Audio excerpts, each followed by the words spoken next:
En gros, c'est l'armée israélienne qui est responsable ici maintenant, parce que c'est la seule qui a le pouvoir ici actuellement.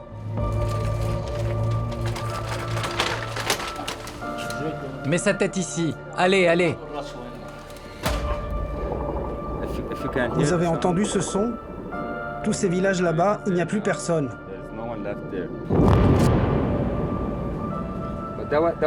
Ça, c'était de l'artillerie.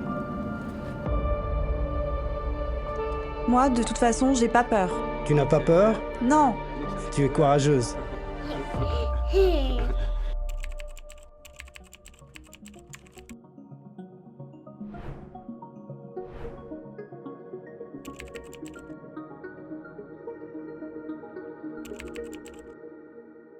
C'était une période où on était tous très investis pour essayer de comprendre la destruction, enfin le niveau de destruction au Liban Sud.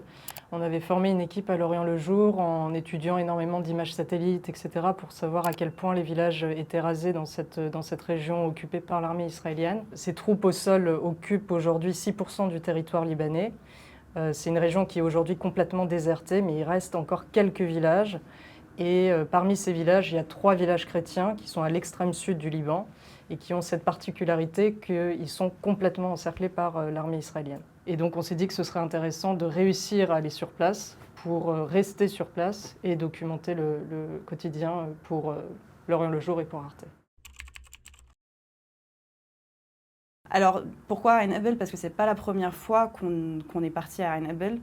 En 2023, il y avait une trêve de très courte durée entre le Hezb et l'armée israélienne.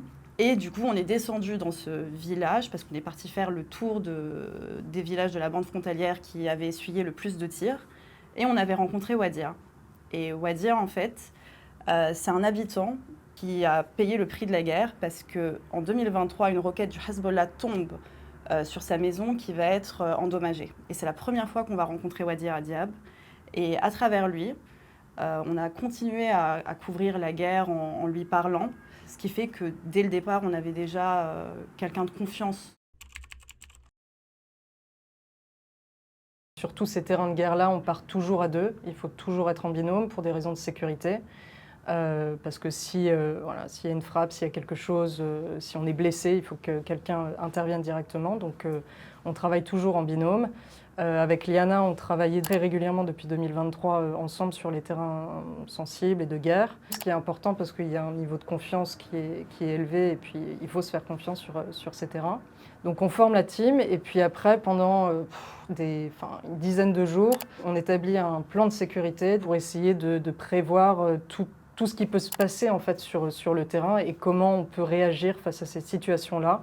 Donc pour ça, on a un chef sécurité qui nous suit et avec qui on va établir ce plan de sécurité avant de partir sur le terrain. On va passer par le système du mécanisme. Et le mécanisme, il y a l'armée libanaise, l'armée israélienne, la France, les États-Unis et la FINUL. Donc en gros, on passe par le mécanisme, il informe ces 5 acteurs qu'on rentre. La force légitime au Liban, c'est l'armée libanaise. Mais l'armée libanaise, depuis le 31 mars dernier, a quitté le village de Ain Ebel. Donc dans cette région qui est occupée par l'armée israélienne, toute entrée ou sortie doit être acceptée par elle. Seulement les convois humanitaires reçoivent ces autorisations. Donc on s'est mis en contact avec ces organisations et l'une d'entre elles nous a donné son feu vert pour qu'on intègre un des convois. Donc on a rejoint les camions à Sour, au sud du Liban. Et puis, on a pris la direction de l'extrême sud, où on a passé tous les villages complètement désertés, complètement rasés, qui ont été pilonnés pas seulement depuis mars 2026, mais depuis 2023, parce que dans cette région-là, la guerre ne s'est pas vraiment arrêtée en 3 ans. Et plus on avance vers la frontière, et plus c'est détruit. Donc, quand on arrive proche de Ain Ebel, mais qu'on ne voit toujours pas Ain Ebel, on est dans un village qui est complètement rasé, où il n'y a pas une maison qui est debout. Et d'un coup, il y a ce village qui est presque intact, perché sur une montagne, et qui donne un contraste complètement dingue. Et on a atteint Ain Ebel comme ça.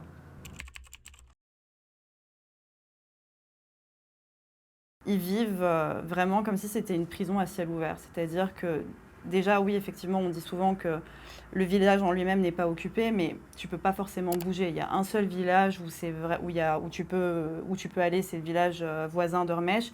Et c'est là-bas, quand les épiceries de Ain Hebel se vident, qui se rendent pour encore essayer de trouver des produits alimentaires comme des légumes et autres. En fait, ils vivent sous perfusion humanitaire, c'est-à-dire le convoi arrive, pendant une semaine, tu as l'impression que tout va bien, et puis après, petit à petit, tu rentres dans les épiceries, tu vois que ça commence à se vider, notamment les fruits et légumes.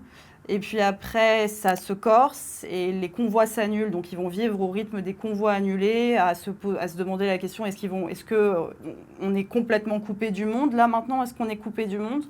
Ou est-ce qu'il y a quelqu'un qui va pouvoir revenir, rentrer ici? Et c'est des hauts et des bas, c'est vraiment des montagnes russes au quotidien. Les gosses, les écoles sont fermées, donc tu les vois essentiellement traîner la journée à bicyclette et à vélo. Le temps est très long. On s'ennuie en fait, et les gens le disent, on s'ennuie. Il y a quelqu'un qui m'a dit, on se réveille, on mange et on dort.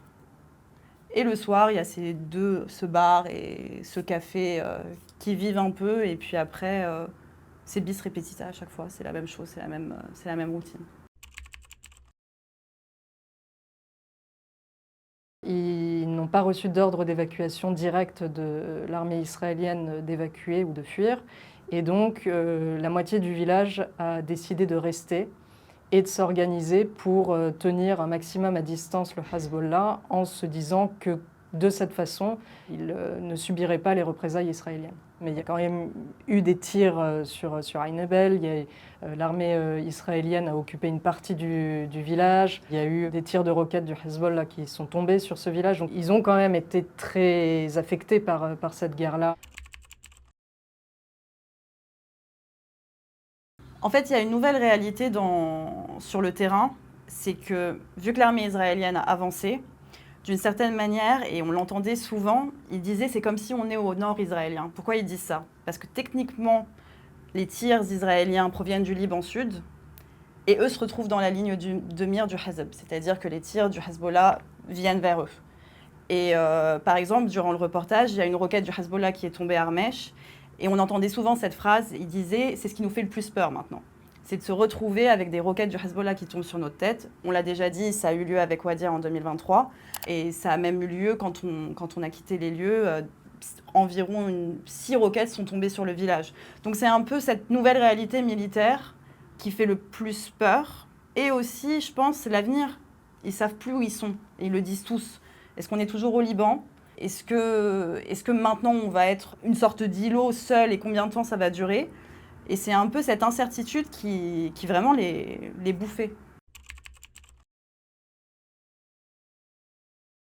On l'aperçoit en fait presque jamais, si ce n'est par les sons et il y avait souvent des nuages de poussière qu'on voyait à l'horizon et qui étaient soulevés en fait par les chars Merkava, les chars d'assaut israéliens, qui circulaient eux librement dans cette région. Mais sinon, alors à part avec cette bande sonore qui est quand même extrêmement intense, parce qu'on entend constamment des tirs d'artillerie, des bombardements, les chars israéliens avec les énormes chenilles qui résonnent au loin, les tirs de roquettes, les tirs d'interception des systèmes de défense israéliens.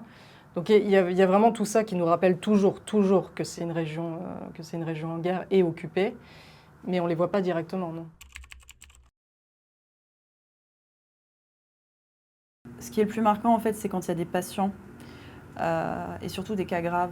Je pense que ça a été le plus marquant et je pense que c'est le moment où tu saisis ce que ça veut dire d'être coupé du Liban. À un moment donné, il y a un cas cardiaque, Hannah, qui fait un infarctus.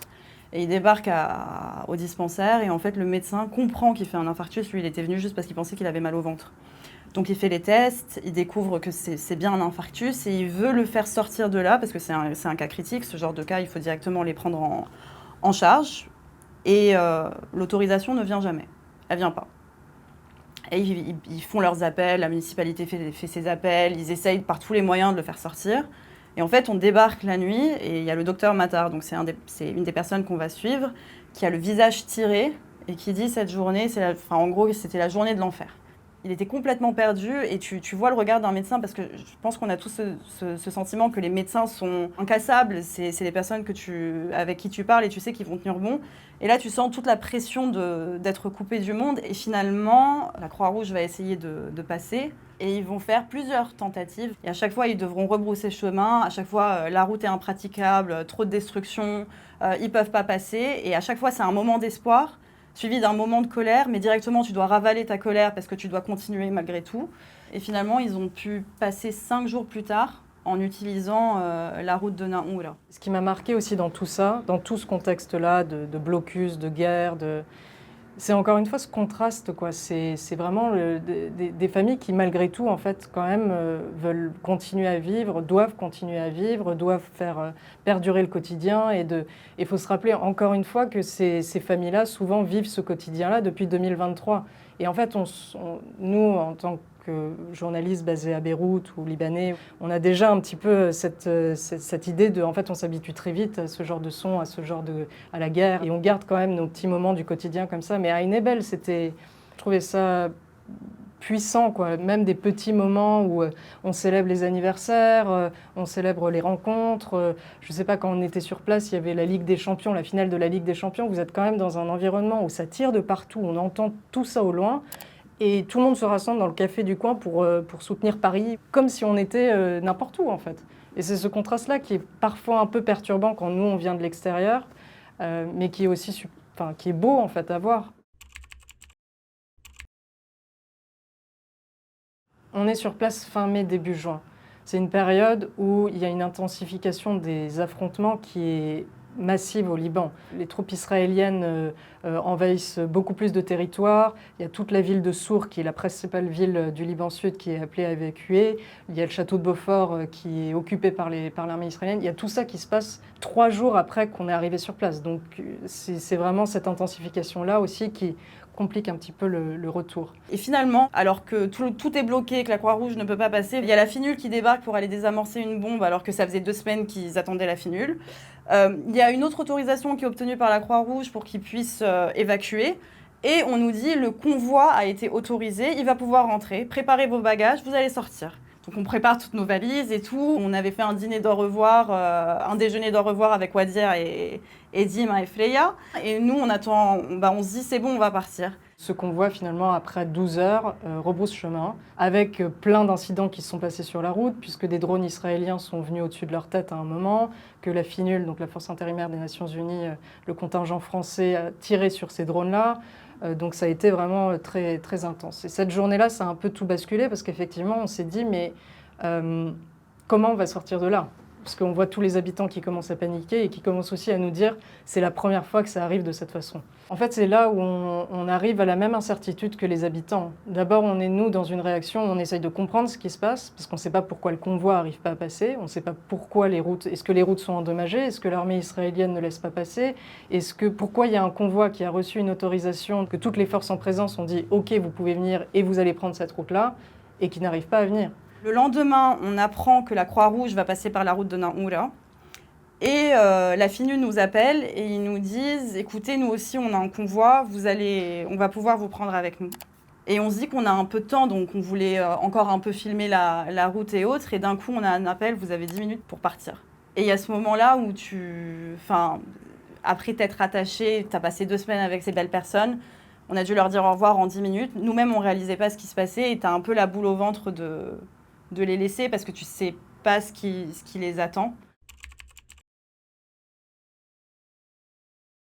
Quand on rentre dans les véhicules de la FINUL et qu'on commence cette route-là, c'est une claque émotionnelle et en fait, il y a très peu de mots pour le décrire. Malheureusement, on est interdit de filmer par peur de représailles de l'armée israélienne. Vous êtes vraiment à quelques centaines de mètres de la ligne bleue, donc de la frontière internationalement reconnue entre le Liban et Israël, où il y a les chars d'assaut qui rentrent, qui sortent. On est en pleine zone d'opération israélienne.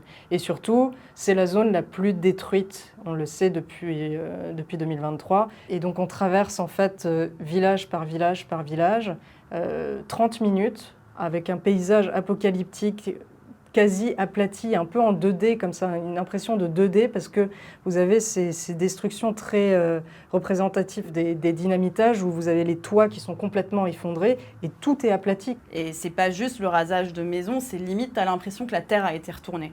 Il reste rien de la vie, parce que nous, on a un petit réflexe en tant que reporter, c'est que le moment où tu débarques dans des décombres, la première chose que tu veux voir, c'est la vie qui est ensevelie dedans.